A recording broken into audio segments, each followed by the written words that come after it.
Welcome to Fiery Smart Support. My name is Peter, your virtual Fiery XF assistant, and in today's video I would like to show you how you can easily restore a previously saved printer environment in Fiery XF. So let's get started. To restore a printer environment in Fiery XF, open Fiery Server Manager out of Fiery Command Workstation by selecting the three dots right next to your server name. Then click on Fiery Server Manager. This will open the server configuration. In Fiery Server Manager, click on the Load Environment icon in the top menu of the Printer tab. This will allow you to select your previously saved printer environment.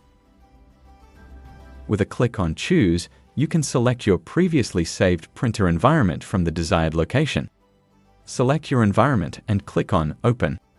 Note, if the Allow Overwrite checkbox is enabled, files with the same name, like media presets, profiles, or spot color tables will be overwritten.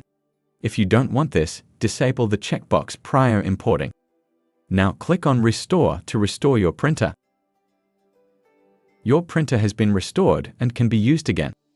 If a printer with the same name was already available, you might want to change the printer name afterwards and confirm your changes with Save. The printer is now available and can be used, including all previously included workflows and media. And this is how you can easily restore a printer environment in Fiery XF. Thanks for watching.